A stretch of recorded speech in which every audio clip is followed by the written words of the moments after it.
All right. Good evening, Sri Lanka. Everyone who is joining us, listening to us from wherever you are. Big welcome to people who are listening to us from all over the world. I know it's late in the night, late in the day in Sri Lanka, the working day coming up tomorrow. Uh, Fortunately or unfortunately, that this is the only time slot that is available to me for me to host this remarkable human, and which we have learned as kids, growing up, an absolute star as a cricketer, absolute gentleman, and fearless cricketer, leading pilot, and now he's on a spiritual journey. And basically, I can go on talking about this human, but without much ado, and going on about, everybody knows who Mr. Sunil Wettimuny is, and sir, I would call you sir rather than calling Aya. Welcome to the show. It's a privilege and a pleasure to have you on this Pleasure to meet you. platform, and to all those people joining in already from wherever they are, and say welcome to the show. And you are seeing is believing, and you see Mr. Sunil Wettimuny live for the first time after so many years. You disappeared from our lives, but here you are, all well and hearty. And I know that you had certain challenges in your life. Nevertheless, you are with me. Thank you very much, Sulay. Okay. I'm grateful for having you. Let's start off. Tell us, where have you been hiding, and what you've been up to these days, since you disappeared from our shows. What are you up to these days? Meditate most of the time. Wow. Okay. Brilliant. All right. Go on, Sulay. Yeah, I've been away from Sri Lanka from the time 2014, just Right. after the tsunami, Okay. and then I joined various airlines. I joined nearly 10 airlines. I was having 2 year stints all over, and then I finally ended up as a simulator instructor. Mhm. I was in India, Singapore, and finally in South Korea. And I was commuting all the time from Germany to those places. Right. Excellent. And whilst you were in Korea, I believe, Sulay, you had that had a health scare, and which you Yeah, overcame, and there's a story behind it, how you overcame it, and how Siddhartha came to assist you and all that. I don't think many people know about it. What really happened? I had a thing called pancreatitis. Right. It's one of the worst pains the human can have in his body. And this happened in Korea. Right. And I went to the Korean hospital. I stayed there for 53 days. I died one day. I died. And when I was dying, they said, I'm supposed to have said, don't worry, I'll come back. And I came back. So I'm Yes. grateful to the doctors to getting me back. But in reality, the Korean doctors messed me up. And so Siddharth came to line. Actually, it was the Korean doctor who told my wife, can you come to Korea for 4 months? So my wife thought, is he going to stay in the hospital for 4 months? There's something wrong. So then he called Siddharth. We have to get him back to Germany. That we had another house. I'm going to sell that house and get him back immediately. Then Siddharth, without betting an eyelid, he said, that's not your problem, that's my problem. And he flew a personal ambulance with the help of my brothers and the nephews. He initiated the whole thing, and he flew the ambulance from room in Korea to a room in Germany. Wow. And personal ambulance. And even the Korean doctors were shocked the personal ambulance was coming to pick me up. But that's what Siddharth did. He brought my life back. And then in Germany, both the doctors, the ambulance doctor and the German doctor, both said, Mr. Wettimuny, you can write a book on what happened to you. So they knew they had messed it properly. And they said, don't worry, we'll fix you up in 2 weeks. And exactly in 2 weeks, I was out, but then I had to go in, re-enter the hospital. All in all, I stayed 114 days Wow. in the hospital. And normally this disease called pancreatitis means the pancreas, insulin kills the pancreas. Right. So 1/3 of my pancreas is now dead. What the German doctors did, they scrape the dead cells out and send it out. And that's how I survived. But they say after this illness, it takes the strongest German, it takes 2 years to recover. 2 years minimum. He says, they say it's with luck. When I came back home, I was 58 kilos. Just a skeleton. Just a skeleton. I couldn't eat. Bones. Yeah. Yeah, I couldn't eat. There was no food I could gather.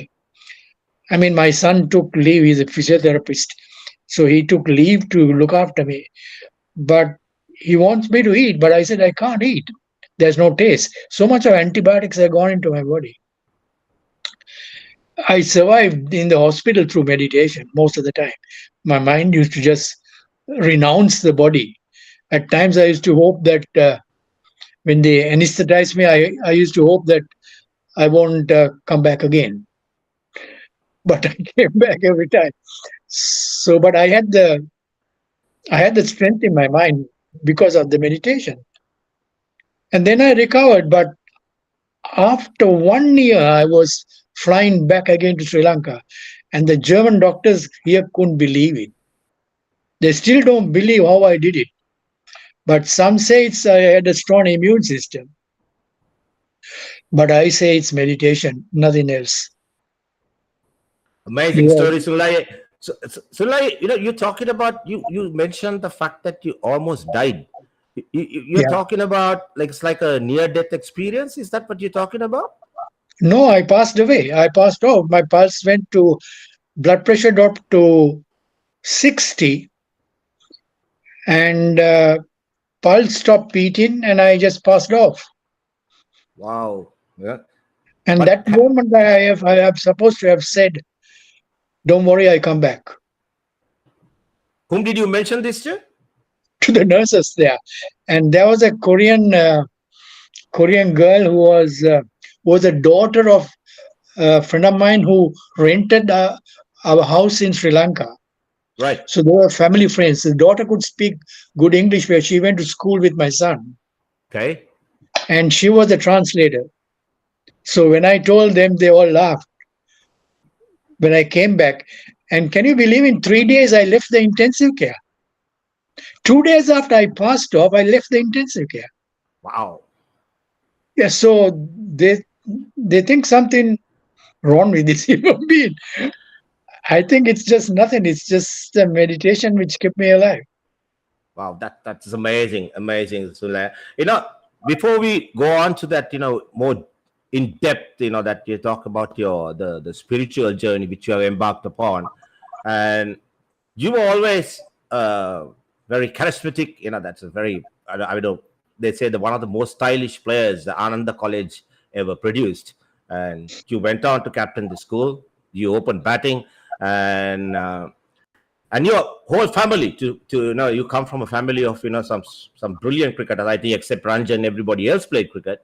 And your youngest brother Nimal played. He would have been a brilliant cricketer, and perhaps he would have been an exceptional right-arm leg spinner, but he didn't carry on. And he has immense talent. Very talented. Another Wettimuny. Where did it all start? How how did you start playing cricket, and at what stage you started playing for Anand? I started playing cricket at the age of 5. It was my father. He saw that he had been to England and he watched the 3Ws, Weeks, Worrell, Walcott. Right. And he said that he's going to teach cricket to his sons. Okay. So he gave me a bat when I was 5 years old. And he saw that I could play cricket. So that's how it started. It started at under 10, captain under 12, captain under 14, 16, 7, and first 11. So I went from one to another. So that's how the journey And began. That's how the journey began. Okay. yeah, Has Uncle Ramsey played cricket, at any stage? who is that? Your father? Yeah, he played for SSC. When he played for SSC, he was the 11th man. And there were 8 Sri Lankan cricketers playing for Sri Lanka in the SSC team. Sagu Jayakrama, Binnav Ratna, FC Diseram, all those. Right. So he grew up with them. And I tell you, the cricket, what we have played, is completely due to him. Completely.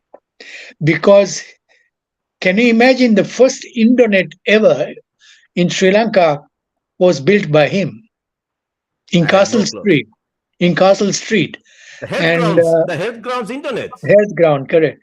And he took Bertie Vijay Sinha to coach us. Bertie was the best coach Sri Lanka ever had. Wow. And then from 5 to 8 o'clock, after work, he comes. 5 to 8 o'clock, he takes 3 sons and Bertie coaches us. And I tell you, he ingrained the art of cricket. Have you ever read the book called Art of Cricket by C.B. Fry? He was I've heard of called it. Encyclopedia of Scientific Betting. Right. And he had the book. And we read the book. And we had to play according to him. And Bertie fortunately knew about it. So the technique was built completely by his efforts. We had the talent. We had the talent to hit a ball. But the technique was ingrained to him. After playing for Sri Lanka at the age of 21, he was not happy with my forward defense. And I had to go back to nets to play the forward defense. Because he said it's technically not right. Amazing. And he watched every game of mine in school cricket. Every single game. There was not a game he missed. Wow. So it was completely due to him. And of course, then Mitra and Siddharth carried on the good work. Of course. I must tell you at this point, Sunil, perhaps you're not aware of this. When I was captain, I think under 12, Nimal was playing under me. I think Uncle Ramsey came to pick him up one day after training. And he happened to be at the nets a little earlier than that, we were closing up. And he saw a few of us batting. He just called Mr. Lionel Mendes, with high regard to that, the exceptional coach. He just called, he said, give me your top 4 players. Then he threw a few balls at us, like your defense. He laughed at my defense. He wanted me to reorganize, the elbow up, everything. How the Wettimuny's played, that was introduced to, as you rightly said, engraved to us by your late father. I never, ever forget that. He spent a couple of sessions with us. And the most beautiful part of it. And when he was working with us, Mr. Mendes went to a side, took a bat, and he played a few strokes. He came back and said, this man speaks the truth. I think this is the way to play the game. And it transformed us, the way we looked at the game and our technique, and it was raw talent at that time. We didn't have Uncle Bertie working with us. Only Lionel Mendes was coaching us, and it was your father who I think helped myself, Arjuna Ranatunga, so many Deepal Dharmasekara, all those players due to the efforts of your father. So that's amazing. I'm so grateful to the Wettimunys. The little bit of cricket, I didn't play as much as cricket as you did, but it was your father had a lot of influence on us, for which I'm really, really grateful. I mean, I'm thankful for all those people who have written nice comments about me, but actually they should thank my father. There you go. I mean, that's where, like my father, I play cricket mainly due to the efforts of my father. And likewise, we always, very fondly remember your father, which I'm very, very, very grateful. And the beauty of it, after Wettimuny's, we all played a similar brand of cricket, that's very, you're talking about CB Fry, the English cricket, that's, and then you went on to Captain Ananda. As Aruna has written, I think You got up for 96 at the big match. Yeah. What happened? How come you didn't get the balance 4 and got 100? Say caught by I Narangode. think, yeah. I think I was a little nervous, and Really? it was a nervous shot. So did Siddhartha get 100 in the big match? No. No, he did not. Yeah, I think Thilan got 100, but so you got very close. My highest score, I played 4 or 5 seasons. My highest score was 51. Always nervousness. Never did well in the big match, but managed to get through the big match. Those were the days. And then we come on to this interesting part of it, Sunil. Then that you, of course, after leaving school, I think, did you captain Sri Lanka schools? I remember you were captaining Colombo North those days. Colombo North, I Colombo captained South. Sri Lankan under 25. Sri Lanka under 25. And I believe you played under Lalit Gunaratna. He was your former captain. Yeah. Yeah. And you recall any of the other players that you played with you, when you captain? A.G. Pereira was one before that. Right. But the same, except Sanjeev Lalit and Vasanana, two others. Sanjeev Vasanana. Sanjeev, Of course. Yes. Went on. Mohan De Silva. The current Mohan De Silva, the current secretary at Sri Lanka Cricket. Oh wow! Yeah, I thought okay, yeah, right, great stuff. And I didn't know that. Thanks for the enlightenment there. And I remember. I will respect him more now that you said that he played for us. Then you went on to play for SSC. Yeah. You did not play for any other club, did you? No. My father won't allow. Why is that? Because at that time there was Anandins and Nalandins always joined Bloomfield. Yes, I was about to ask you. Yeah, Dhanasiri Veersingh was one of my coaches. Right. And so they were vehemently against me joining SSC. Right. They said, you're Anandin, they will never treat you like what you should be, all sorts of things, Right. But my father won't budge. He just won't budge because he knows SSC. He is a member of the SSC. He knew all those cricketers, FC Deseram, Saguja Akram, all of them he knew. And he said, no, you go there. So I had no choice. Were you welcome at SSC when you joined SSC? Oh, yeah, I had absolutely no problem. It's one of the finest times I've had in cricket. Absolutely no problem.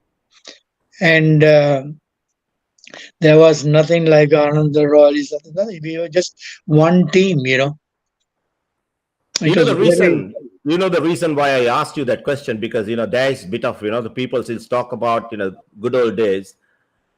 Only the elite that played for SSC and that Anand and Nala and the cricketers were not given an opportunity, and that's not correct, isn't it? Not at all.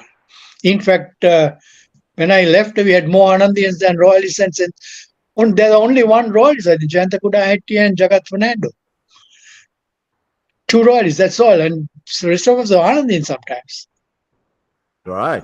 And it came on to the Sri Lanka team also. Yeah, it's all nonsense, At that time, probably, there was a lot of Royal, Thomian, Anand and all of this and that, Right. But once we got into a team, we didn't think that we are Royalists or Anand. You could crack a joke somewhere, but nothing more, You played for SSC, in a prestigious club. That's what mattered.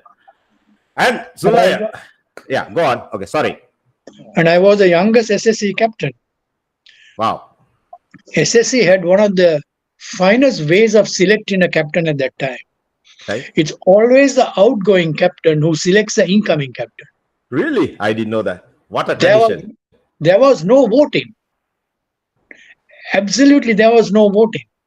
And I joined when I was 21. Just after 22, I played the Dono 91 season. Right. No, 21 I played Dono, and 22 I played when I was 22. I played for the Sarah Trophy. And then I wasn't the captain. I wasn't the vice captain. The captain was Tenakon. Okay. Then Tenakon was going to quit from captain. He came home one day and asked me, Sunil, I want you to be the captain. You know what I said? I said, there's Mevan who's senior to me. I said, if Mevan refuses, then I will take it. Wow. And Anura had asked Mevan, and Mevan said, no, I don't want to be a captain. Then only I took it. It was so nice. And I told SSC when I left, don't break this tradition. But they soon started to vote. That makes a mess. And when I was playing for SSC, I opened the batting with Mitra, and Siddharth was going to join the team. And in the selection committee, it's the captain and the vice captain of the Sara team, and then Dononandry and the Daily News, captain from each one, and another member, 5 of us, who selects the team for the Sara. So Siddharth's name came up. You know, when Siddharth's name came up, I told the selection committee, he's my brother. So I'm going to leave the committee now. You take the decision on Siddharth, and I'll come back and I accept it. I mean, that's the way we went with the cricket. Then they said, they in a flash, they selected Siddharth. I said, what's your this? He said, we selected Siddharth. I'm okay, I said. Sunil, that's the kind of camaraderie, the integrity that we lack in Sri Lanka cricket at the moment. I can see that. Those traditions, the great traditions that we had, the outgoing committee, nominating the incoming committee, they were never voting. There's trust among players, there's trust among members. We trusted one another. We have lost all that, Sunil. It's very, very sad. I hope one day that you can, now that you are fully recovered, I hope you can come back and serve in some capacity at Sri Lanka cricket. There's one other thing, which other thing that I want to tell all those people who are listening to you. I can see former Nalanda captains, Isipatanians, everybody listening. The progression we had, you mentioned one fact that you played Division 2 cricket before you were given an opportunity to play Division 1. And those were the structures we had, Division 3, Division 2. Nobody was given a free ticket to play Division 1. No. So all those systems we had, the proper systems have collapsed also. People expect straight from school to come and play Division 1 or play franchise cricket. And it's not going to work that way. In life, there is always progression. There are no shortcuts, which you rightly said. It was a journey for you. Firstly, it was, your cricket, and then your professional career, that which you are on a spiritual career, which is happening right now. Which people don't understand. It doesn't come just, it's not like, like a piece of cake, that you get up one morning and play for SSC or play for Sri Lanka. Having said that, Sunil, I don't think any player in the history that, yes, you open batting with Bandula, as you know, that he's no longer with us, may he rest in peace. That's a great character. Probably you will tell more about Bandula than I do. We had no protections in life. When I played for Sri Lanka, I didn't have a helmet. I don't think you have ever worn a helmet. We never had proper gloves. Remember, only I think it was just a basic ball guard and a pair of very, very, ordinary pads. That all we had. Then we went on this World Cup, and you had to take on Lily Thompson's, the likes of, all those, fast bowlers. Can you tell all these people who are listening, what technique, what methods, how did you motivate yourself to take these guys on in UK? Well, I tell you, that's like a nightmare. On the way to London, I read a magazine, and Bob Simpson had written this in. And he said, be least crouched when you are playing such bowlers. And when I had to face him, I had a strategy, well-planned strategy, was that I will carry the lightest bat ever. And it was specially built for me by Stuart Surridge, and it weighed only 2.2 pounds. Wow. And then I decided I will Hang on, stand. Sunil, that is little more than a kilo. It's more like a stick. It looked like a table tennis racket. Wow. Okay. And because I need to have something in my hand so that I can make contact with the ball, because I don't need to hit that ball. I need to Yes. only make contact with that ball. And then I stood absolutely erect. So the stance was like just like this. No Right. crouching, no No crouching. crouching. Okay. You are erect. You are standing upright. Yeah. Standing upright. And I told Tony Opata to come at 16 yards and bowl at me. Wow. But I tell you, when I went for the game, it was a different story. It was a different story. I'll just describe to you his pace.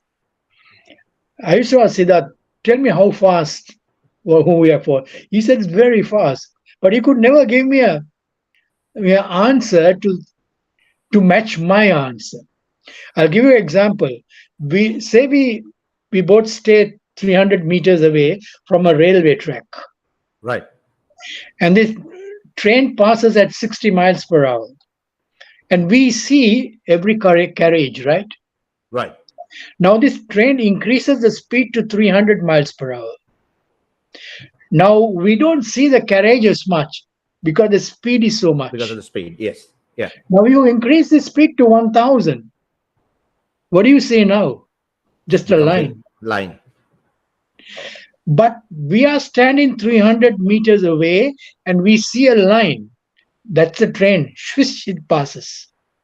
But can you imagine? I have to stand there facing Thompson, and this line is varying at the same time. Yep. It's not like the railway track we are seeing, it's just one line. It's not a static line. It It's varies. not a Yeah. static line. It's Yeah. a varying line. Yes. So when I went to face him, I had to face him, unfortunately. The first ball, I just saw a line, and the line went past my nose. They say in English, a chill runs through your spine. And I'll tell you, it's a bloody fact. It really ran through my spine. A cold chill went through my spine. The second ball hit my ribs. I broke my ribs. Really? I didn't know that. Okay. Yeah, I crouched. That made only a hairline fracture. I crouched, but all the wind in my lungs came out. Now, when the breath came, it was like heaven. It was like heaven, I tell you. Then now I'm thinking, I cannot wait here to die. If that ball hit my head, there won't be a head left. I didn't have a helmet. I didn't have a Chest guard. chest pad, nothing. Just a thigh pad, flimsy thigh pad, and I had an arm pad. But what can that do if it's already struck my ribs? Then I thought, I'm going to go. I cannot face this end. I will die. But the shame of walking away kept me waiting there. It was a shame for me to walk away. But now how do I stay? When you see the wicketkeeper 25 yards behind you, when you see 4 slips and 2 gullies in the third man position, how do you feel? Just by that scenario, you shiver. Now I had to find a strategy in few moments how to face him. Then I said, I'm going to attack. Attack what? Attack that line. It's a red line. Just like ticks, it goes like that. So I'm you going to only, they attack. say, you only smell the leather. That's all. Yeah. Yeah, I Gives just a red line, just a red line, nothing more. nothing. Yeah. And I was like a hawk watching for this ball. And when he delivers, his action is so weird that he's the only fast bowler in the world who took his left foot to the horizon. He had a So slingy that action. Yeah. means he pivoted all the way until the Yes. left foot came to the horizon. Yeah. And when he delivers, by the time he's delivered, it's about 16 yards. And that's why I told Tony to bowl at 16 yards. But Right. I could see the leather. But here I don't see the leather. Then every time I hit him, I'm hoping I'm caught somewhere. But it didn't happen.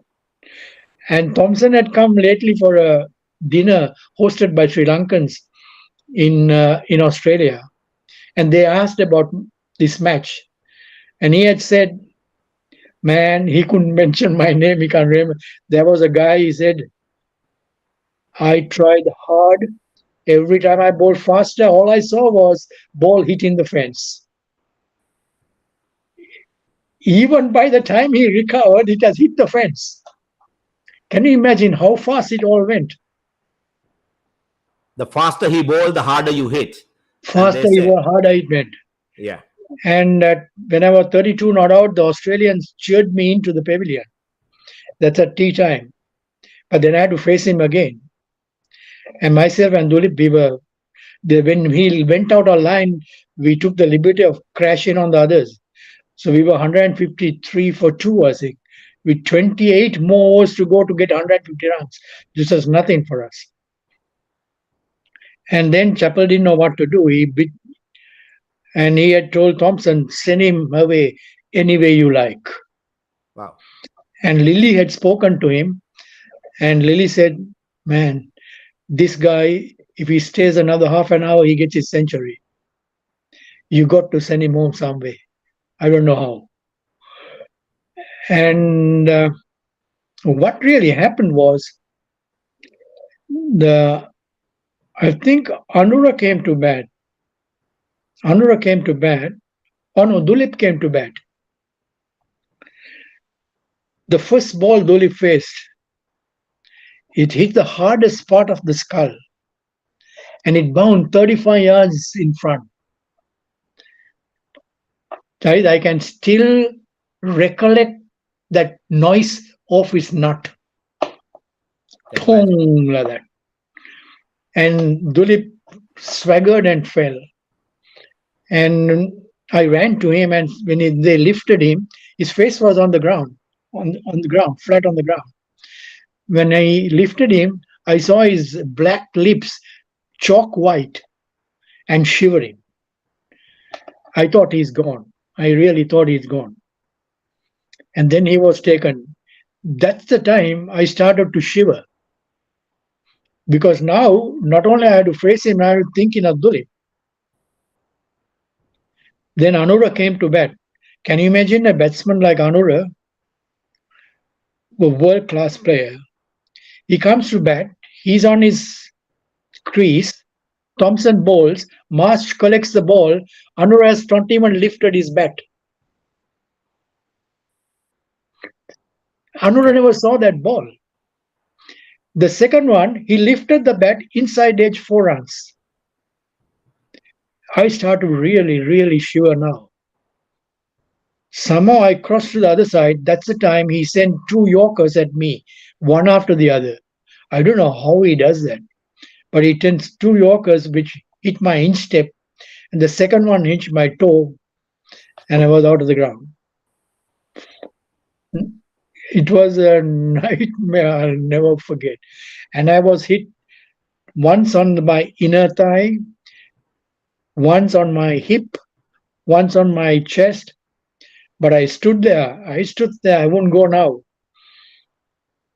I just went on. Because if you are defensive against him, you're finished. And I remember before the match, Wasim Raja, I asked Wasim Raja was the under 25 Pakistan captain when I captained under 25 Sri Lanka. So we were very close friends. Right. I asked him how fast it is. He said, Sunil, I'll give you what his speed is. I padded him, and my pad broke into 2 pieces. I said, you are telling a pad broke into 2 pieces? He said, yes, Sunil, believe me, my pad broke into 2 pieces. You know how Marsh collects the ball behind the stumps at 25 yards behind? he wraps raw meat around each finger. Raw meat. Right. And he puts a cement cap on each finger. Then he bandages each one. And then he puts 2 inner gloves. Then he puts. And he says, after the match, he says, every time he collects the ball, it's like you keep your hand on the table and a sledgehammer hitting you. He says, just like that I feel. After the match, he removes everything, puts his hand in hot water for half an hour. Just to get the information out, he probably would have, that's the This is the amazing guy. He was a brute and he didn't care. None of the Aussies came to say hello to us, whether we are dead or alive.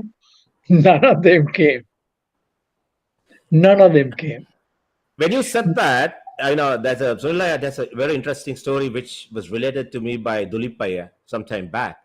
That you mentioned that Dulipaya got hit on the head, and that you got hit on your leg, and that both of you were taken in the same ambulance to the hospital. And he was saying it was so funny that he was coming around, he's getting his senses back, and then he heard another one screaming. Then he was saying, like, who the hell is here? And then say Dullah is saying, Sunil, what the hell? I can imagine the. Actually, he told me, soon I am giving up cricket. I said, so do I. Unbelievable. I want to ask you, Sunil, it's a very amazing, not many people know, which, again, what Dulipaya related to me. Did the British cops actually try to press charges against Thompson for manslaughter? Yes, absolutely correct. And he asked me, who hit you? I said, Thompson. I said, where? At the hole. He asked questions. I knew this guy doesn't know anything about cricket. Yeah, okay. So I pretended. I gave direct answers like that. He says, do you want to press charges? I said, no. So that's a true story. I thought that Dulip was Dulipaya was he was just that how hilarious the sense of humor that that you our senior cricketers have we don't see it these days. It's a very rare commodity, and we hardly see that super sense of humor and the courage, and as you rightly said, and the technique you mentioned, and getting a bat that is extra light. And you decided that the best mode of defense is to attack, and which worked in favor of you. And that's brilliant story how you're saying that you see that constant red line, like your example you're giving to a train, but here this is not a static line. This is a line that varies all the time. Moving, yeah. Yeah, then and to take him on at that speed, probably they said that there were no speed guns then, and they still, I think in the cricketing world, I think it's a accepted fact that he perhaps was the quickest that the world has ever seen, and he probably clocked 100 miles per hour. That's what people say, and which is unthinkable and unimaginable, and people still trying hitting 90s, but Thompson was something else. The difference is this: his speed is limited to 16 yards because of his action, whereas the others would go 22 yards. So you had more time to see the ball. Right. But when it gets compressed, you have less time to see the ball. So your reaction time has to be amazingly fast. Yeah. But like Lily was different, right? He's more swing than pace. He was a brilliant bowler. I mean, when after facing Malcolm Marshall, I saw Malcolm Marshall, I saw the ball. Then I faced Lily, I saw the ball. Now, as long as I can see the ball, I'm in the game. Yes. I can hit the ball. But if I can't see the ball, you're not in control. That was the story. What you're doing. Yeah, because that your memory, you cannot, your sensors can't pick it up. Now that you mention Marshall, yes, I know that we know the horrific encounter you had with Thompson. You had a broken rib and a hairline fracture, and then you had those multiple injuries on your feet. But the worst injury you had, I think, at HSC against Malcolm Marshall, wasn't it? That the guy Yeah. cut you down, and that was, I think I was watching that match. It was not a good not a good sight, Sunilaya. I think lots of people out there. By the way, the Josephians are feeling little left out, saying that I did not mention this. The Josephians who are listening to us, I said it's not only Anand and Aland, everybody who is watching us, and Natalie One-Hot, which is Marlon One-Hot's sister, is watching us. Good to have you, Natalie, on the show. A cricketer's sister, Godfrey Dabere, all people. So I don't, sorry, my apologies if I don't mention each and everybody's name, because there are so many, and it's good to have you. And as I said earlier, that it's such a privilege to have this man on, this human on my show. Tell us all about, I saw you, Sunilaya, after you got hit by Marshall. I don't think you recall that you were literally crawling on the ground and you were digging the ground. In the test match, I got 85, I remember. And then this limited over game came on the SSC, and it had rained. And SSC covers were not like the covers nowadays. Right, yeah. It leaked all over, And with my bad leg, I told Anura and Polonoit was coach, I think. I said, I can't play this game, and we should not play this game because there are spots, wet spots on the pitch. And I said, I know this ground. I'm playing here. I said, we should not play this game today. It's dangerous, I said. Right. They pleaded with me. They really pleaded, please go and open the batting. So I went. And what happened was, I had scored 28, if I remember. We were 70 for 2 or something like that. We were doing well. But that ball I got hit, it hit a wet spot. Okay. And the ball, when it hits a wet spot, it's slower than when it hits a dry spot. Yeah, it popped. Yeah. It comes slower. So I had already hooked. And that's why I got hit on this side. That's what happened that's what happened to that Australian cricketer who died, Sunilaya, with protection. And you are lucky. Correct. I was 1 inch away from my temple. And I'm deaf. I'm partly deaf on this ear because of that shot. My only worry was whether I'll be able to fly. Fortunately, the doctors passed me, but I had to wear the earpieces for me to enhance. Yeah, but I never wore it because I could hear. I mean, I can hear you now. I'm not wearing anything. But I'm deaf in that ear because there's a buzz in that ear since 1978. It's buzzing. It does zzz like that. It buzzes. But it doesn't disturb me because I don't listen to the buzz. And for about a month, I couldn't catch a ball. I lift the ball, I take the ball up, and my hand goes here. Ball comes here, hand goes here. You lost so the balance was, no relation. But after that, I recovered and I went for the World Cup again.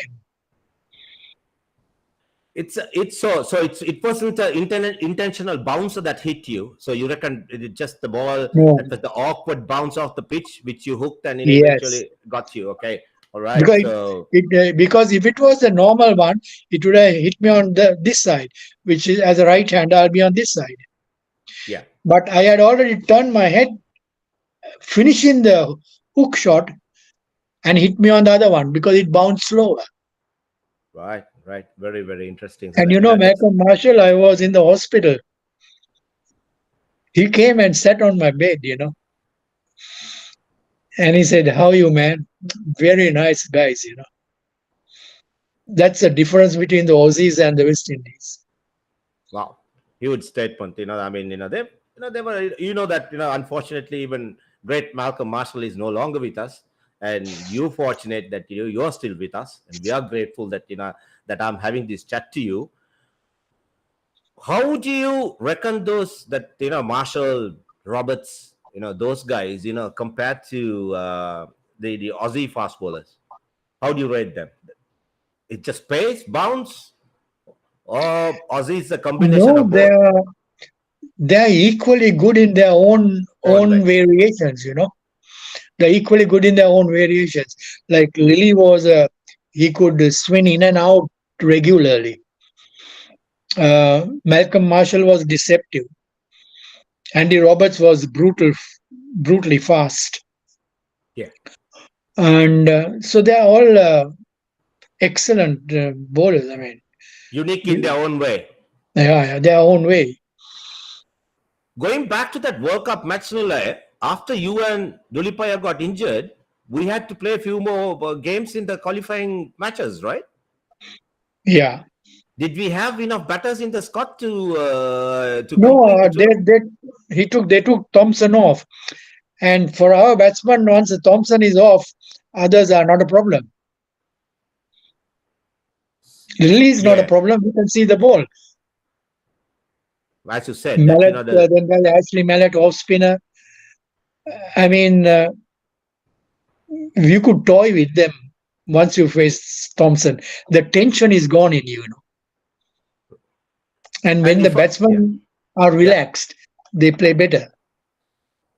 when your body is relaxed, that your muscle movements, everything, you move Yeah. freely. It's the fear the fear that cramps you usually, the nervousness, and that's what happens. That's a very good point, and which you mentioned, and that World Cup, that after the Aussie game, we played few more matches, right? That I can't recall, how we fared. That was a very, very constructive tour.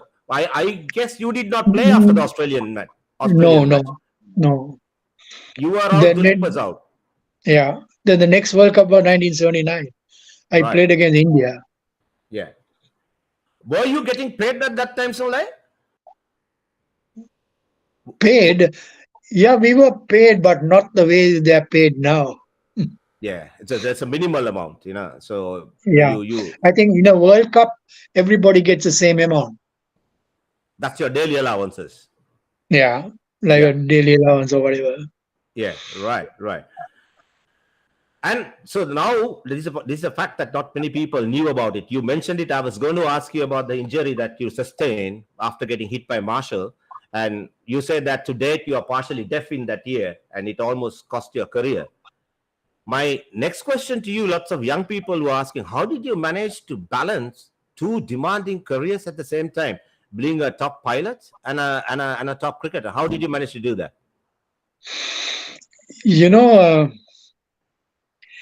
My father won't allow me to do one.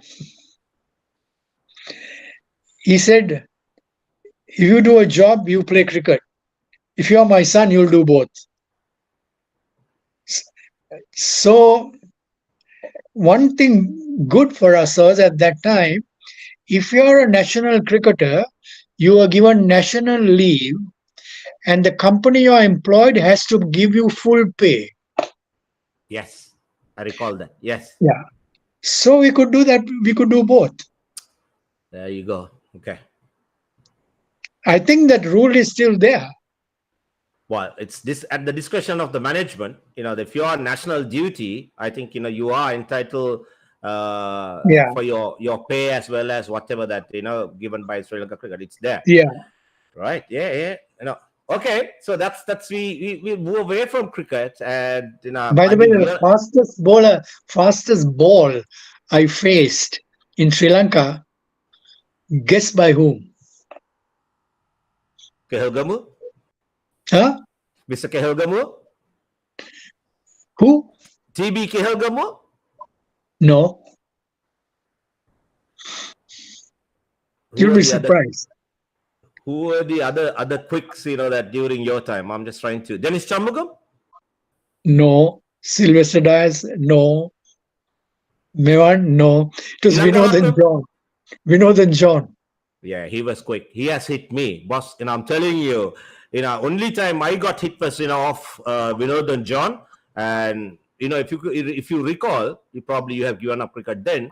He took, Sumitra Nakurisuri as one of the eyes out. That he was quick. But that was just one ball. He couldn't maintain that pace. Johnny, if you're listening in, did you chuck, mate? Just we want to know that. We don't know suddenly where that pace came from. Yes, that's what gave me the shock. I know where you're coming from, Johnny. If at all, tell us whether you ever chuck, mate. And we don't consider you a chucker, but we at this stage we want to find out where the hell did that pace come from. And I was very happy that he didn't maintain that speed. Johnny. It was so funny. Good that it's so funny you mentioned it, and there were quite a few of them. There was another guy who played for. Unfortunately, he's not with us any longer. He played for SSC a couple of seasons called Sripal Silla, if you remember, little Sripal. Yeah, I remember. He generated a lot of pace for his size, and sometimes you wonder where that the speed was coming from. Sometimes lightning. That all you could hear the ball thudding into the keeper's gloves, but it doesn't. As you rightly said, not consistent. Suddenly you see that, the lightning, going past, whizzing past you. It's so funny. Oh, God, Sunil, from your... Yeah, go on. You were going to say something. Mevon Paris is one of the finest fast bowlers I ever faced. He was more swing than pace, right? He wasn't pace, but he could move that ball in the air like a snake going all over. Yeah. He's unbelievable. And I'll tell you, when we got the test status, he was at the bottom of his career. But if he was at his peak, I would have liked to see all these players playing him. I would really like to see. Yeah. And present day players, he'll get them in half an over. King of swing, Mr. Mevon Paris. King of swing, I'll tell you, unbelievable he was. Yeah, he was. Absolute class act. Yes, unbelievable. All right, we have moved on from your school days to your professional cricketing days. Where did this spiritual journey? Where did it all start? We spoke a little bit about it at the beginning of our conversation. The reason why I don't think the listeners know that I had to push the show back to late in the evening because you wanted time to meditate. That you meditate most of your day, and that's how you spend your time. Where did it all start, and where is it all going, Sunil? Actually, when I was it really started when I was 36 years old. You have given up cricket then? Yeah. You have, okay. But we all had a background with our father writing 5 books on the Buddha's teaching. And we were told to read. So we had a bit of a background. Right. And I'll tell you, he's born a Buddhist, but he was not Buddhist. But he had read the Quran, he had read the Bible, Old Testament and the New Testament. He had read every existential philosopher in the world. Right. And lastly, he took the Buddha's teaching. So that's how it really started. And once you start, it's better than anything in the world. I told you I survived in the hospital because of that. You did? Yes. Yeah, and I'm not good at taking pain, but the German doctors said my pain out of 7, my pain, how much I can take pain is 7 out of 10. Right. And that's a very high figure. What I did was, when they used to inject me with pain, my veins were very painful. I used to disown this body. I used to say, this is not my body. This doesn't belong to me. I disown it. And I don't feel anything. After that, I don't feel anything. But you need to meditate to some extent to do that. But I used to disown, and I was smiling. They could chop my body. I cared damn. And I kept on going like that. And that's how it happened. The Buddha's teaching is only one thing the Buddha teaches: to end suffering. Now ask yourself, do you have anxiety? Do you have worry? Do you have fear? You have all these things, right? We all have these sins. But he only teaches that to how to end this. But why don't we do that? The question is very simple. It's not as simple. It's just that, just imagine we have a friend who has a bad disease in his body. Okay? And he doesn't know that he has a disease. So when he doesn't know, will he do anything? No. The problem is, he does not know that he does not know. He does not know that he does not have a bad disease. But that he does not know, the first instant becomes known, yes, I think I have a bad disease. Now he will take action. It's because he does not know that he does not have a bad disease. So that is the reason we all keep on going like this without doing anything to ourselves. I'll tell you one classic example. We are lusting for things. We have a greed for things. It's natural. We are born with these tendencies. We hate things, we hate people, or we don't hate people. We have aversion towards some, we like some. It's quite normal. We are deluded. We are deluded. What is the delusion? We cannot define who we are. Correct? Yep. But say, we do all these things. We earn money to live properly, live better. When we have a car, we want a Mercedes. When you have a Mercedes, we want a plane. So the greed goes endless. Then during this period, we begin to hate people. Oh, he's not a good man. This is not a bad man. Now just imagine, of all the education we have had, all the games and sports we have played, does any of these things matter to you to drop our greed or hate? No. I don't sleep in my bed thinking how I face Thompson. I don't sleep thinking about that. I never think about it. Because that thinking doesn't make my mind grow. But for some reason, say this, I got angry with some person. Then I say to myself, I shouldn't have got angry. How do I calm? I will meditate on loving kindness towards him.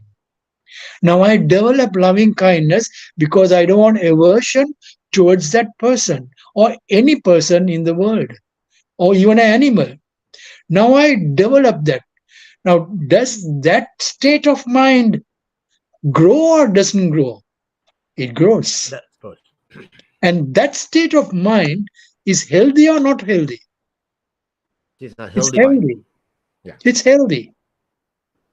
But is the state of mind looking for more money? Is it healthy or unhealthy? Unhealthy.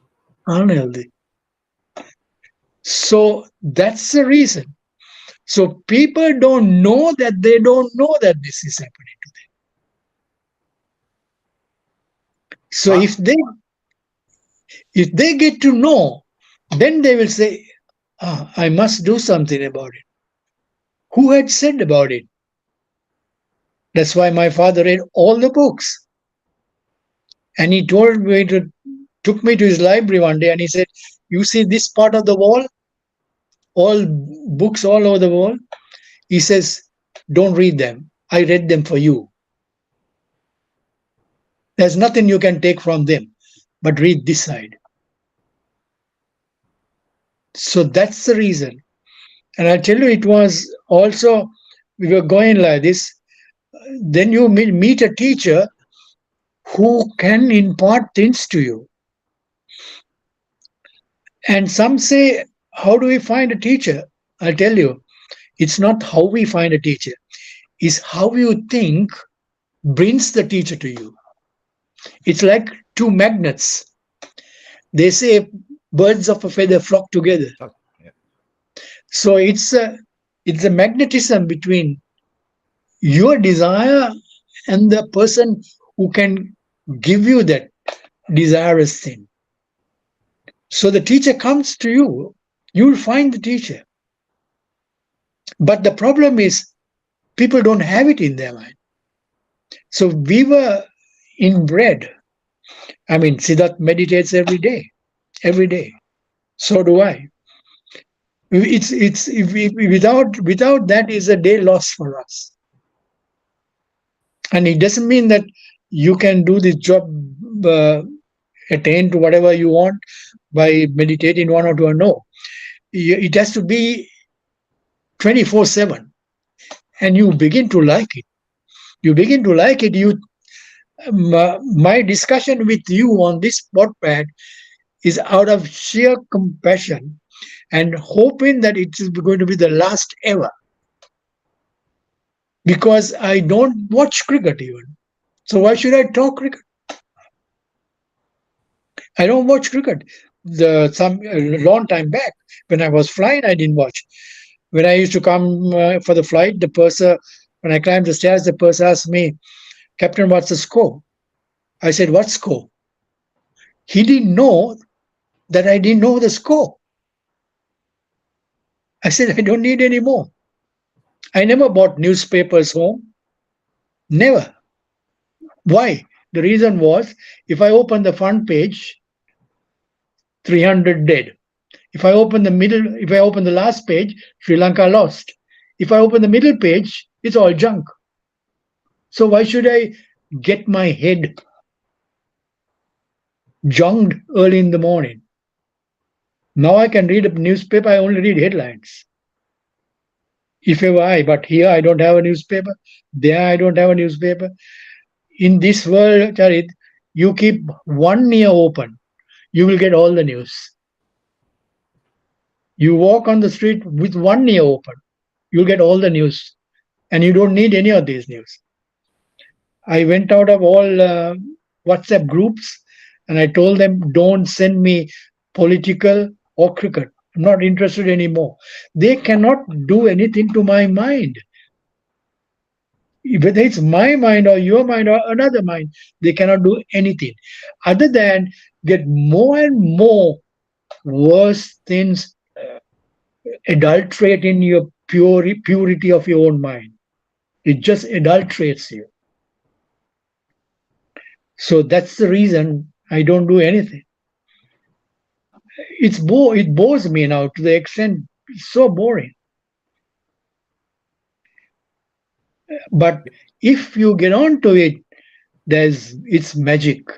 Especially we being Anandians, it's the finest things that Ananda can produce is someone who gets to the Dhamma, close to the teaching. I called the principal of Ananda College. I asked him, "Sir, do you know our motto is Appamado Amata Padam?" He said, "Do you know the meaning of that?" He said, "Come to school, don't get late to school, right?" No, that's not what it means. No. He said, I knew the answer was. It means mindfulness leads to deathless. That's what it means. And those who are unmindful are like the dead. Dhammapada verse 4. My shock was not at that. Who the hell put that motto to Ananda College? Colonel Henry Steele Olcott, American Buddhist. There can't be a better motto than that. So can you imagine? It's such a powerful thing. The Anandians didn't know about this. He said, "Thank you very much. Today I have an assembly. I'm going to announce it in the school." That's because I have read all these things. And then I wrote a book. Just a minute, just a moment, Sulay. Just move before I move on to the book, about your book. We did know that Vinod and John was listening to us.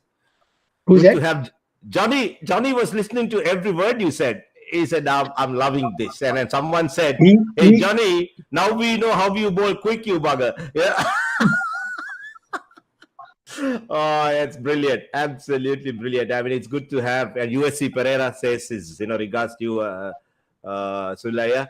And so, basically, I was going to ask you all this wisdom which you spoke about just now, is it by reading books or this is through your meditation? And what prompted both. you to it's both, right? Okay. What prompted you to write this book? I think, people don't know. I think you wrote a book about the noble game, if I'm not mistaken. Then is it the noble game or the noble path? I can't. One of the. This is a noble game. It's a noble game. And then you subsequently, wrote another book about your spiritual path. Noble path. The noble path. Okay. Noble game and the noble path. So where does that wisdom come from? It is through your reading or through your meditation? And we know that what they say, the more you learn, the less you know. And so you're on a journey. The problem, reading is essential and it is good. It's like somebody reads on cricket and he gets inspired. If he can do, I can do, something like that. But in the same way, when you read on the teaching, it inspires you. How do they do it at that time? And why can't we do it now? So it inspires you. But nothing is more worthwhile than the practice. Because one thing read in a book, the book cannot tell you what has been written in the book you understood correctly. Can it? Book can't talk back to you. Yeah. That's why a teacher. The way you perceive the book, that's, another person could perceive in a different way. Maybe reading the same. Yeah. Absolutely. So the teacher is necessary, one thing. And then when you practice, you see what is read in the book. You experience that. I'll give you a classic example. On one day I was a chief pilot at that time. I came home so tired. One of the most stressful times I had been the chief pilot because we were short of pilots, as usual, all the time. And when I came home, I told my wife, "Don't get near me. Don't. My son was born. Don't bring him near me. Please don't. I'm so gone." And I sat on my armchair, and I said, "What will a person do now to get you out of the tire?" I said, "I know. He'll take 2 good shots of whiskey." What does it do? It anesthetizes your sad. Now, it anesthetizes your sadness. Oh, yes, it anesthetizes your entire mind. It's like anesthesia. Okay. Right. Okay. But none of the brothers have alcohol at home. So I said, I can't. Then I had a book on the Dhamma. I was so tired even to pull this book up. But I pulled this book up and started reading. 4 sentences went by. My tiredness was entirely gone. Entirely gone. Then I quickly took a piece of paper, such and such a date, such and such a time, I experienced this. 6 months later, I read in one of the sutras, the Buddha said exactly that. If you are tired, if you're down and out, read on the teaching. 2,600 years back, what is written, I experienced it now. So what does it mean? Practice, he said. And we have such a pristine teaching, we can give the whole world. Look at it. Don't look at it like a religion. This is act of religions. Each one of those philosophers must have read something good. But do not take as a religion. These are all teachings by great people. And I tell you, if you practice, now the science is proving meditation is the best antidote for many things. The best ever. Nothing to beat that. Now the science is proving. The mind goes into a state called a frequency called alpha and theta frequencies, very high frequencies. It re-energizes your body. It re-energizes your body. Yep. For me, the proof is coming out of that hospital like that. I don't need that proof actually, but even that, when you're physically down, you're going to go off one day or the other anyway. But to go off with a smile is better than go off crying. Yep. Yeah, they say that it's better to cry inside a Mercedes than on a push bicycle. That's the same thing, I believe. That's so this so-called that what you're talking about. It's just a practice that you got to do it constantly and religiously and regularly. So more you do, it's like cricket that you get better and better, and the more wisdom that you acquire. Is that what you're saying? Yes, 100%. I mean, I don't think anybody really wants to live in a bad way. I personally don't think everybody, even a bad person we say, has good qualities. The biggest robbers in the world have one good quality. You know what that is? They trust each other. True. Absolutely right. Yeah, you're right. 100%. So everyone has a good quality. It's to furnace the good quality and reduce the bad quality. That's the whole point of living, right? Yes. We don't want to go from bad to worse, but we want to go from bad to good. So that's the whole idea. So find whatever teaching, find which does that. Whatever teaching which takes you out of dukkha is suffering, that's only one teaching. That's precisely laid down. So what is that, Sunil? Is about the teaching. Right. If you want to get out of suffering, that's it. Nothing more. Nothing ever will do it. So what you're basically saying is that whatever we do, that it leads to dukkha, or that it's a life. Yes. It does. Okay. Dukkha is instantly here with us. It's instantly here every time we breathe. It's dukkha. Nothing else. But the people cannot see that. I don't blame them because they are not searched for it. So is that what you are doing? That you basically that on a daily basis. Get out of this. Right. Okay, I understand. So do you believe that the life goes on, that it doesn't end, that because that your life comes to an end, or it just goes on? Whether the life goes on again and again. Yes. Yeah, for me, of course, it's sure. And can you know that for sure? Yeah. I have a Muslim doctor here from Saudi Arabia. Right. He learns meditation from me sometimes. Okay. But he's renounced his being a Muslim. That's his problem anyway. And he asks very intriguing questions about karma and things like that. Right. Then he doesn't even believe that there is rebirth or no rebirth. So I asked him one question. Say, Rahman, his name is Rahman. Can you tell me why we are all born looking different? You are shorter than me. Somebody else is more beautiful. Somebody else doesn't have money. Why? Did somebody invent us like this? Why some are born crippled? If whoever invented us like that, he must be the worst person in the whole damn world. for inventing such people. So, why? Ask yourself the question, why? More whys you have, why, more of them you have, more you will look for an answer. But what happens is people ask why and they forget about it. Give me a whiskey, I'm fine.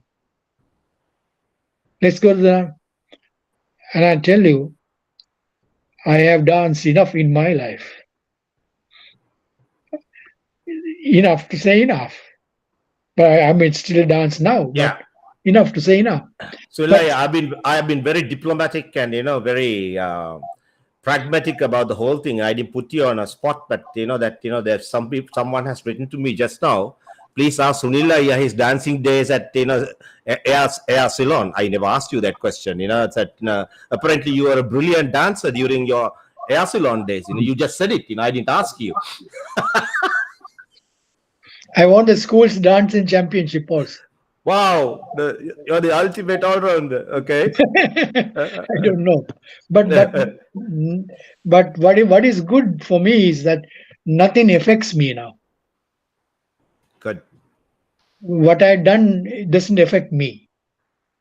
By the way, your captain is listening to you. He had just said, yes, wished you, your former captain.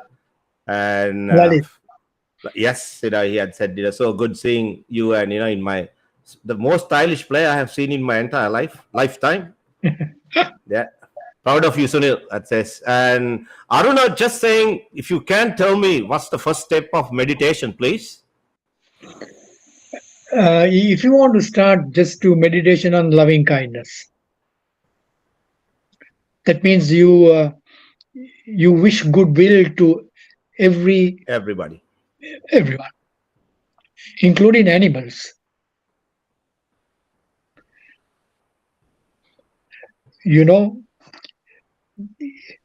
I tell you something.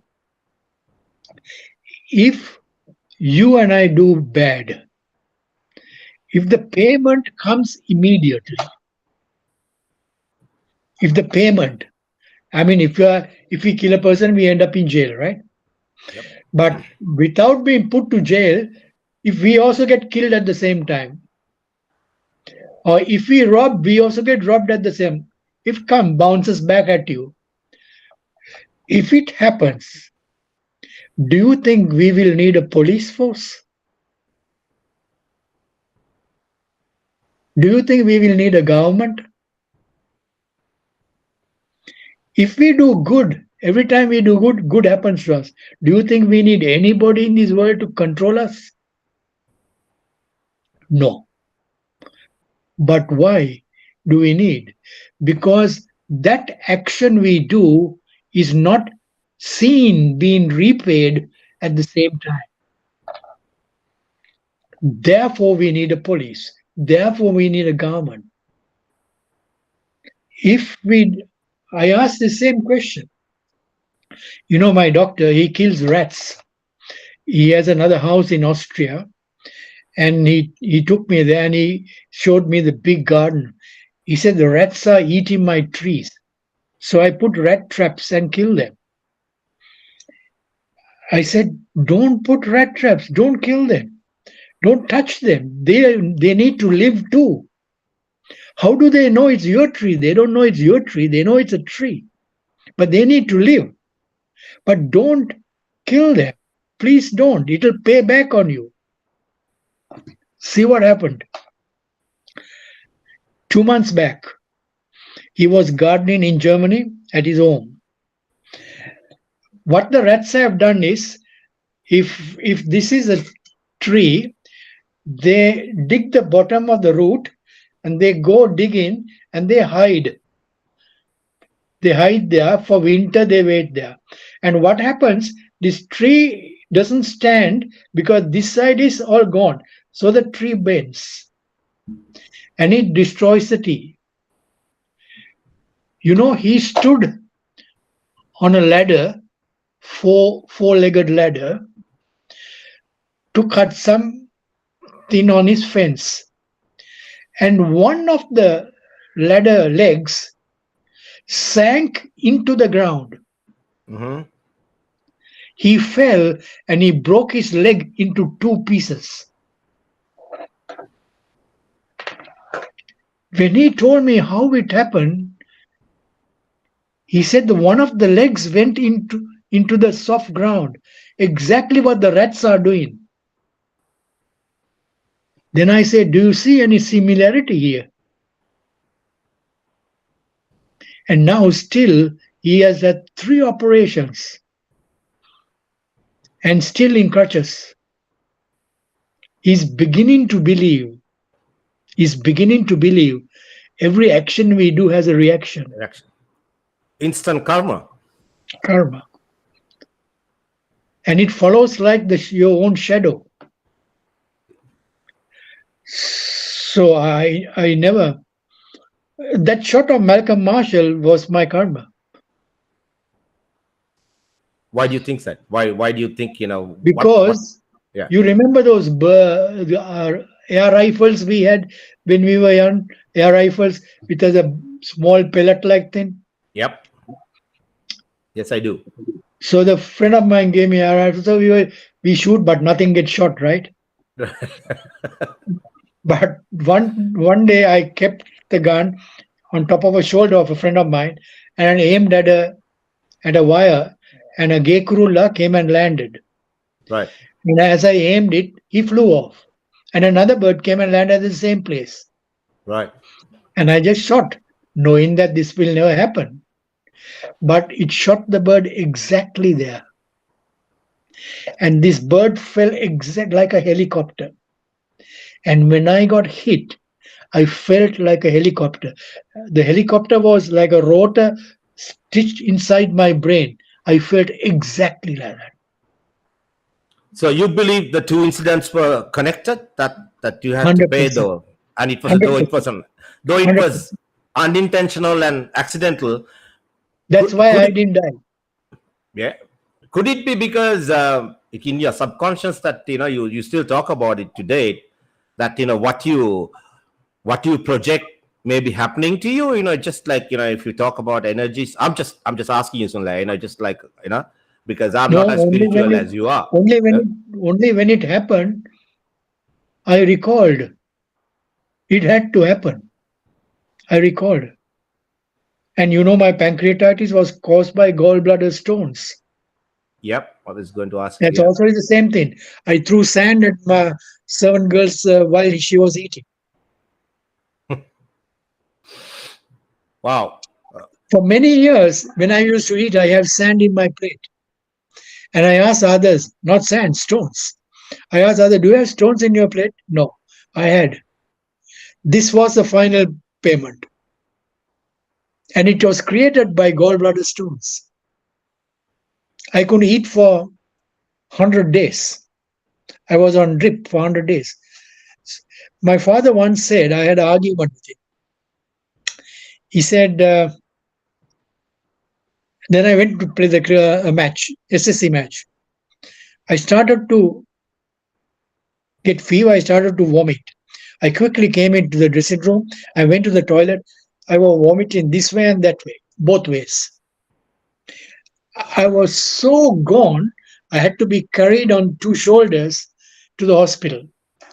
My father comes to the hospital and says, you pay for your karma very quickly. You're very lucky. I tell you. It's yeah. And that's it's I'm like what you're saying is that that someone actually keeps checks and balances on your actions, like then the whole God comes, everything comes along. And also that you believe, right, every action has a reaction and that it can be carried forward. That's what you told me offline, isn't it? Isn't that what you said?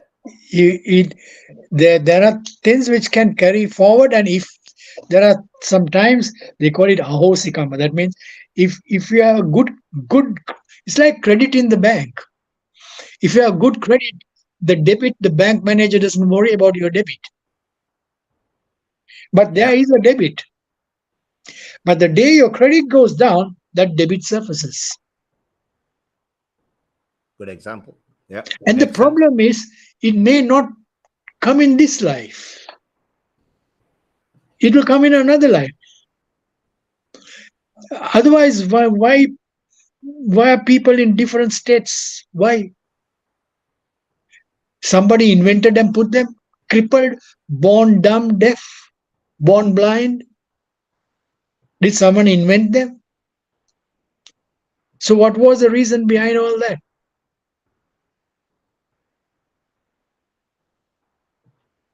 So you basically you reckon this whole world that just it's like that works on karma. Every action has a reaction. Of course, it's a movement of the elements. It's the energy of the elements which plays in us. So that's what creates the checks and balances, that so-called energy, which Correct. Okay, all right, okay, makes sense. And Sunil, because lots of people like Priyanta Ekanaika, everybody's listening to you, from cricket to rugby. I don't know, all it's great to have. Priyanta was one of my guests on my show way back in time. Great personality. Love to have him. We couldn't talk much about the two books you have written. At the end of this our chat, Sunil, can I know that you're not going to go online, and because if you can read all the comments that so many compliments that people have, the tributes and the compliments the people have paid for you. I thank every one of them. I thank everyone of them. Thank you so much. And I hope you can read them one day. Can I paste your link so everyone can go, and anybody wants to have a look at what you have written about the two books? Is that okay with you? Perfect, no problem. Right, so I'll do that. So at the end of the show, and I will post that link so that people can go and read your book leisurely. I think in that book you explain much more in detail of the journey that you have embarked upon, and you are still a seeker. Are you still a seeker, or what? Have you attained any stage in your life, or how does it work? Well, put it this way: I had a target. I doubled the target.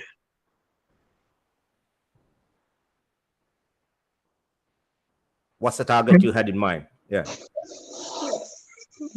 Well, it's like this. It's the path goes in stages. Okay.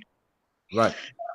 So if my target was to get the stage, so if you get a stage, you are happy. Or say it might go in 8 stages. If you get a stage, you are happy. But I got one more stage, so I'm happier.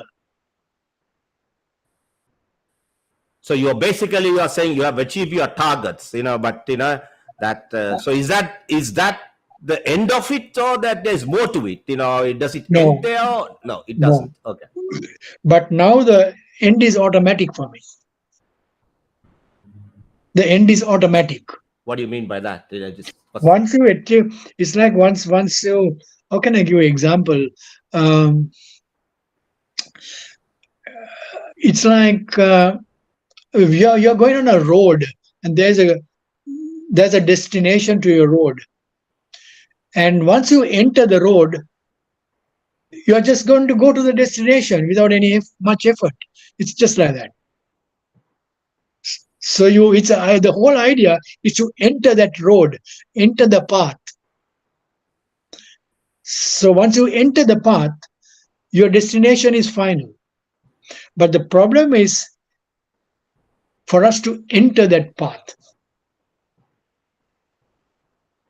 It's explained more in the book. Right. Yeah, you asked me a very personal question, which I don't like to answer right now. But if there is somebody who's very interested, then I would definitely go on with him. About what is it? That if somebody is interested in the going on this path, going in the Buddha's path. Okay. All right. Okay. That's what you meant. But it's little contradicting what you're saying. You said that everyone, right, to say that that you have a journey, I have a journey, everybody listening to us has a journey, and Yeah. the journey comes to an end. Yeah.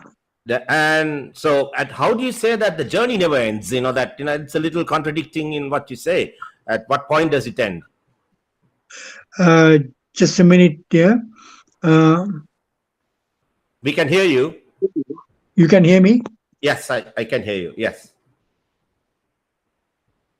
Okay. Say it again. Sorry, Charith. No, what you said, that we all on a journey, Yeah. and that the journey will come to an end at some point, Yeah. right? But at the same time, you said the journey never ends. So little contradicting in like. No. That the journey towards the goal ends when the goal is reached. So how do you know that we have reached the goal? When you enter the road, you will know you entered the road. Okay. So you also know the goal is going to be. You get what I mean? Yes, I think I do. Yeah, I know. Yeah. It's just that to get to the road, get to that path.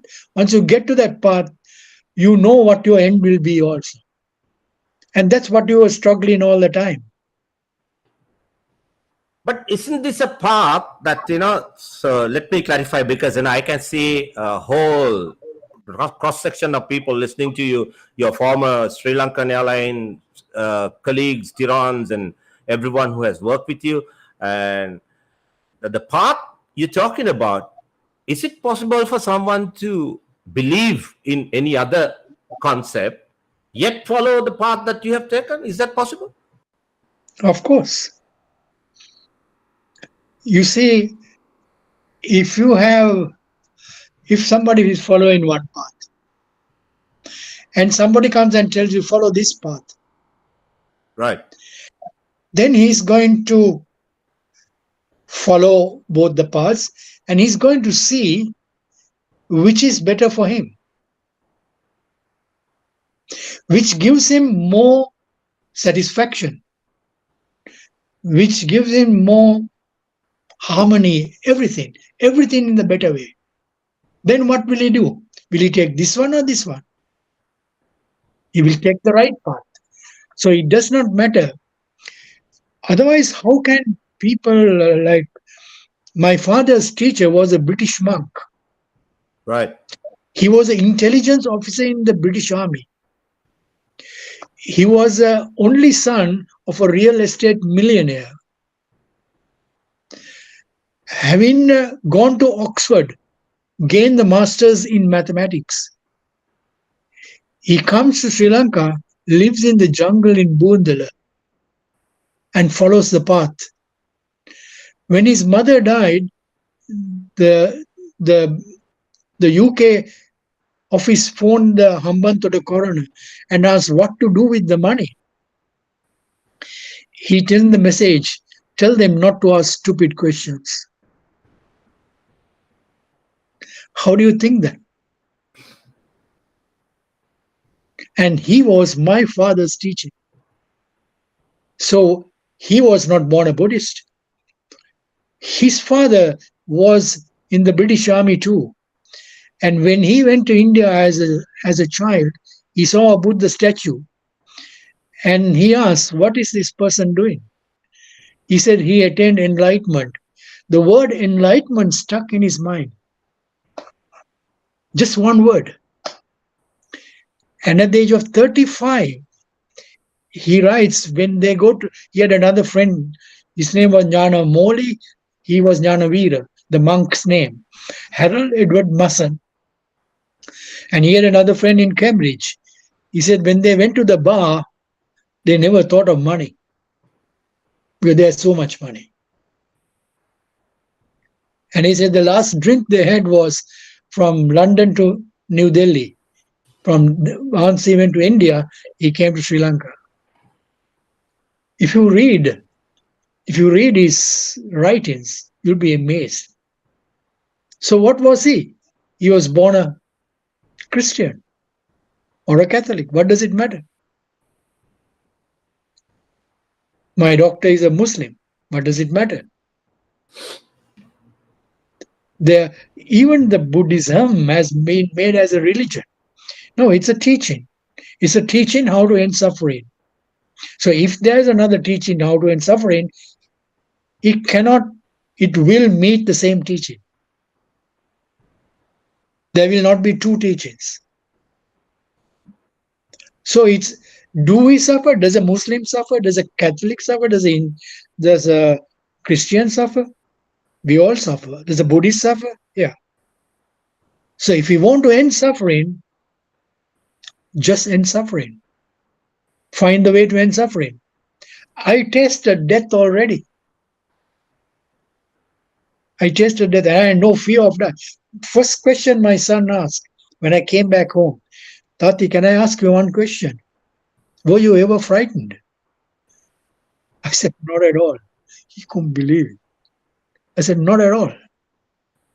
I'm willing to drop off now if you want. He tells me, please don't tell me that. You tell me anything, but don't tell me that you want to drop off anytime. But it's the fear of the whole fear gets less and less and less and less. But I just want one more question, Sulay. I've been talking to you for quite a long time now. But this path you're talking about, which you said that you have set aside, that you don't listen to any news, you don't read papers, you have given up on cricket. So the life that you live right now is a very secluded. It's like very. I wouldn't say in isolation. I wouldn't use that term isolation. But in order to find this path or wisdom, do you really have to adopt a different lifestyle, or is it possible for you to pursue what you do and still yet to embark on this path? Is there a possibility? Yes.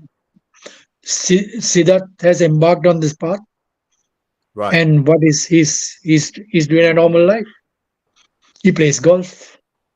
He coaches cricket. So there's nothing you can't do. It's that what you do it with a good intention. There are no bad intentions around in Siddharth.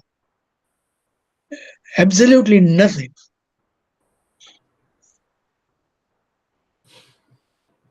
So you can do whatever you want to do, but you will not be killing. I mean, killing is a disaster. You're not only killing, you're even robbing another person's life. So you do two things at the same time. And I see people killing, you know what it goes. I don't want to mention cases, but it's so random. You kill an animal, that's bad enough. I don't even kill an ant. You think ant wants to be killed? Do you think any animal in this world want to be killed? No. What if someone wants to kill you? If someone wants to kill you, then you get killed. That's about it. What can you do about it? Self-defense, you don't believe in that. But the best self-defense is loving kindness. I tell you, I promise you, if you read the teaching, there are enough examples. There's a cow feeding the calf, and a hunter came with an arrow and sent the arrow to kill the cow. The arrow didn't even scratch this cow. They asked the Buddha, why is the reason? He said the cow had so much love for the calf, nothing would touch him. Nothing would touch him. And he wasn't saying Sopatve or something like that. Nothing. He just said purely love. So if the mind is full of love, that's the strongest mind you can ever find. That's one of the strongest minds. So the power of the mind is unbelievable. It's the people don't search for it. I read 84,000 sermons of the Buddha in 3 languages. Wow. Pali, Sinhalese, and English. It took me exactly 10 years, and I'm reading them for the second time.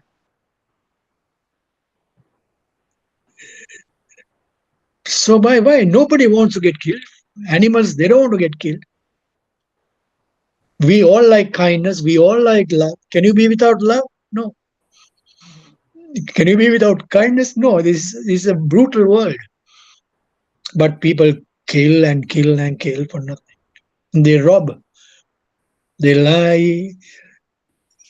If you can find, if you can just do it yourself, Charith, do it yourself. See how many lives you save for one day. Just see how many lies. I mean, a white lie is a lie. There's nothing called black and a white. Those they say it's a white lie. But a lie is a lie. Just take a note of yourself. How many times did you have to lie per day? How many times? And how many times a lie goes unnoticed? Sometimes we lie to make people happy. Well, that's a lie. I stopped all that. Isn't that a bad thing sometimes to ensure peace or someone's happiness that you have to lie? It's a bad, but lying is bad for you. You're deceiving that person. You have two options: either tell him off the bat, or keep your mouth shut. Because you don't want to bring bad to yourself. And bad to yourself can come in three modes: by thought, by speech, by action. So you can speak bad things, you can think bad things, or you can act badly. Of course, acting badly is the worst. Brilliant, Sunil. So an absolute pleasure talking to you. Perhaps I probably both of us will go for a world record. For the longest podcast that between two people. We have spoken for almost one. My God, one hour 45 minutes. Yes, for a long time, and it seems like that it's just like we started. Then we have that we. If you ask questions on this teaching, I'll be speaking the whole night. It'd be lovely to have you. Perhaps that we'll have an episode 2. So that I'm sure that after this you probably will get a lot of invitations from various people. I can see certain people listening and to listening to you, and I'm sure that they will contact you in future to speak to them. I'm sure you will.